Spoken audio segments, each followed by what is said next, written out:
12th के syllabus में पिछली बार जो ट्रांसफार्मर होते थे, तो ट्रांसफार्मर क्या काम करता है, तो सर वो क्या काम करता है, 220 वोल्ट इनपुट लेता है और हाँ आप ये बताइए, आपने जो आपने कहा कि बेस्ट यूज करके बनाया है, बेस्ट जो आपने यूज करके बनाया है, ठीक है, उससे क्या क्या आपने पार्ट या उपकरण बनाए हैं, आप उनको बताइए, ठीक है, उनके बारे में बताइए, फिजिक्स का प्रिंसिपल मत बताइए। ठीक है सर। जैसे देखिए ये हमारा मॉडल पहले मैं दिखाता हूँ कैसे वर्क करता है।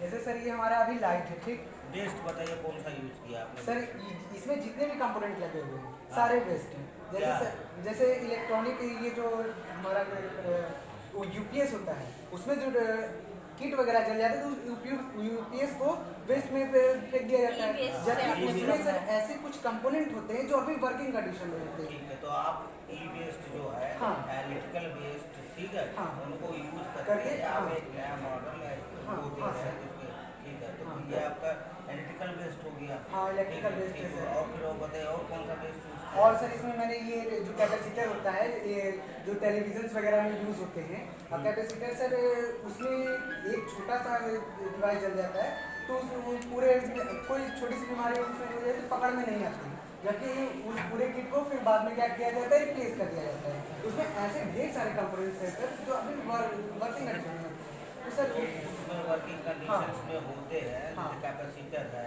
ठीक है, आपका ये ट्रांसफार्मर है, ठीक है, तो आप इसकी जो इन सबको ये इनका ये फंक्शनली मतलब ये अच्छी तरीके से काम कर रहे हैं या नहीं कर रहे हैं, उनको आप कैसे टेस्ट करते हो, क्या कैसे करते हो? सर टेस्ट करने के लिए मैंने यहाँ पर कैपेसिटर जनरली बेकार हो जाते हैं। हाँ जनरली बेकार हो जाते हैं हाई वोल्टेज देने के, हाई वोल्टेज देने के बाद फिर कैपेसिटर, ठीक है, उनकी चार्जिंग डिस्चार्जिंग समाप्त हो जाती है, तो why don't you are going for, sorry, आप नया कैपेसिटर पर क्यों नहीं जा रहे हैं, या पुराने कैपेसिटर यूज कर रहे हैं, तो कैसे आप यूज कर रहे हैं उसको?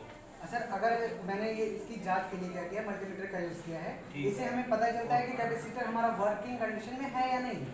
चलो, हाँ। सो अब आपने पूरा बेस बनाया क्या वो बताइए।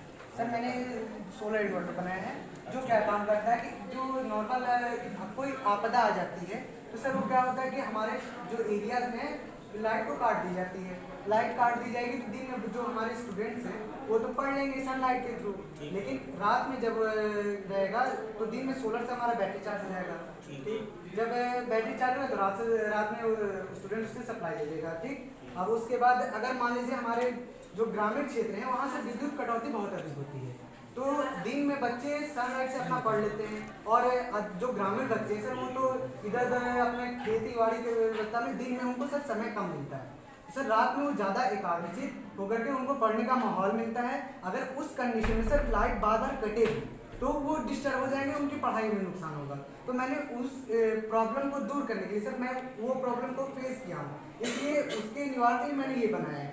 सर देखिए वर्क कैसे करता है, जैसे हमारा सर अभी लाइट है, ठीक है, लाइट है, जैसे सर लाइट यहाँ से कट गई तो सर ये क्या होगा, ऑटोमेटिक 1 सेकेंड में चालू हो जाएगा, जो स्टूडेंट्स के स्टडी टेबल पर लगा होगा, तो वहाँ से वो बच्चा डिस्टर्ब नहीं होगा, उसको कहीं इमरजेंसी लाइट वगैरह खोलने की जरूरत नहीं है, और वो उसका फोकस कहीं नहीं भी होगा।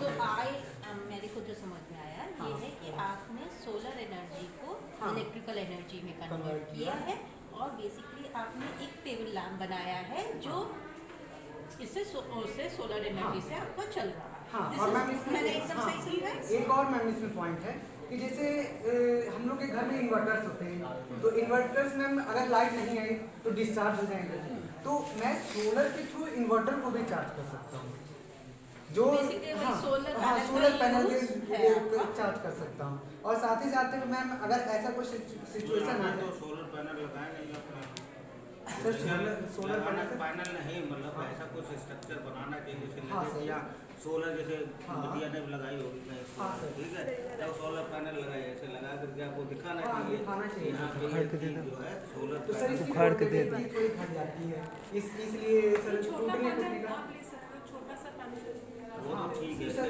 मैम इसमें प्रॉब्लम क्या है, अगर हम छोटा पैनल लगाएंगे, लाइट से चला दीजिए मैम ये इसकी ड्यूरेबिलिटी मैम है, कोई गड़बड़ नहीं होगा। कितनी देर तक जल सकता है इसका? मैम अमूमन 4 घंटे जलेगा। अच्छा, आप मुझे एक चीज़ ये बताइए कि आपका कितना जैसे जो नॉर्मली अभी बाजार में तो मिल रहे हैं, इन्वर्टर मिल रहे हैं, हाँ मैम उसका कॉस्ट बहुत अधिक है उनसे और इसकी कॉस्ट में कितनी फर्क है? मैम ये 100-200 रुपये में मतलब ज़्यादा मेरा मैम पैसा लग रहा है तो ये ट्रांसफार्मर में लग रहा है, बाकी इसमें जितने भी कंपोनेंट है 40-50 रुपये में आ जाएंगे इजीली। और इसकी बॉडी मैंने तैयार की है, वो घर में जो घर के पानी के निकास के लिए जो पीवीसी का यूज़ करते हैं वो मैम बच जाता है, तो उसका लोग यूज़ नहीं करते, जला देते हैं। तो उसका मैंने यूज़ यहाँ इसके बॉडी बनाने में किया, उसको हीट दे करके उसका शीट बना के मैंने इसका बॉडी में यूज़ किया है। ये मैम पूरा प्लास्टिक मटेरियल है। हाँ मैम, इससे मैम हमारे पर्यावरण को भी हानि नहीं पहुँची, और मैंने विद्युत उत्पादन में भी कोई अन्य जगह। तो जो आप बेसिकली इसको अपने रथ को जो नाम दे सकते हैं वो ये है कि ये हाँ। सोलर टेबल लैंप है। हाँ चार्जर भी मैंने इसलिए कहा है क्योंकि मैम इससे हम मोबाइल, पावर बैंक मैम ये सारा चार्ज हो जाएगा। ओके, हाँ चार्जर भी है। चार्जर भी है मैम। चार्जिंग पॉइंट भी है। हाँ इसलिए मैंने सोलर चार्जर इसका नाम दिया है मैम पूरा। आपने solar inverter, automatic solar inverter जो है मैंने नाम दिया है। घर की लाइट में भी तो यूज कर सकते हो। हाँ घर की लाइट में भी यूज होगा। वही इन्वर्टर एक तरीके से आपका हो गया। ये बताइए, ये आपका मॉडल जो है इस तरीके मॉडल बाजार में अवेलेबल है, ठीक है? इससे और ठीक आपने ये सब बेस्ट वगैरह यूज़ किया है, कॉस्ट आपका कम है, बाकी कॉस्ट बस केवल आपकी जो है कॉस्ट कम है। आपने जो बिजली बेस्ड जो इलेक्ट्रॉनिक बेस्ड है या इलेक्ट्रिकल बेस्ड है, ठीक है, या जो प्लास्टिक बेस्ड है, उन सबको यूज़ करके आपने एक नया सिस्टम इन्वर्टर सिस्टम डेवलप किया है, हाँ। ठीक है? तो आप ये कहना चाहते, अब ये हम कहते हैं कि आपके सिस्टम को हम क्या कहता है, इस सिस्टम की हम आपको सेल करना चाहते हैं, ठीक है, आपकी मार्केटिंग करनी है, हाँ सर। ठीक है? तो आप दूसरे सिस्टम के मार्केटिंग के रिस्पेक्ट में जो दूसरे सिस्टम इन प्लेस में है मार्केट में, तो आप कैसे जस्टिफाई करेंगे हमारा वो बहुत सुपीरियर है कॉस्ट को छोड़ के, रिलायबिलिटी, ठीक है, ये मॉडल कितना और बढ़िया काम कर रहा है, कितना रिलायबल, इसकी लाइफ साइकिल, ठीक है, उसके क्योंकि कभी भी आता है ना जो जैसे कहते हैं हम लोग बाजार में जाते हैं तो जो बाजार में बहुत से टीवी हाँ है, बहुत सी टीवी है। ठीक है, हम कहते हैं लेकिन आँख बंद करके लोग कहते हैं यार सोनी का टीवी खरीद लो, हाँ ये तो कहते हैं। हाँ सर। सोनी की टीवी महंगी भी होती है, ठीक है, वो इसलिए कि सोनी पे भरोसा है। अच्छा। भरोसा क्यों है? उसका इलेक्ट्रॉनिक पार्ट, हाँ। इलेक्ट्रिकल पार्ट जो यूज Long होते time के लिए। हैं लॉन्ग टाइम के लिए, हाँ। पिक्चर क्वालिटी अच्छी हाँ। होती है, ऑडियो क्वालिटी अच्छी होती है, ठीक है।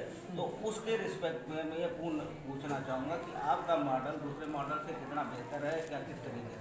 सर ये मॉडल जो है कोई अमूमन जो छात्र है इजीली अपने घर पर डेवलप कर सकता है, जाकि जो कि इसमें जो है ज़्यादा जो टफ कनेक्शन नहीं है, एकदम इजी कनेक्शन है। जो अगर मान लीजिए छात्र इंटरमीडिएट में है तो कनेक्शन वगैरह इजीली से कर लेगा, छोटे बच्चे भी इसे इजीली से कनेक्शन कर सकते हैं। बस इनकी जो क्रियाविधि है उनको पता होनी चाहिए कि कौन चीज़ कैसे वर्क करता है। तो सर ऐसे इसको हम बच्चों को पढ़ाने की दृष्टि से भी ये डेवलप कर सकते हैं।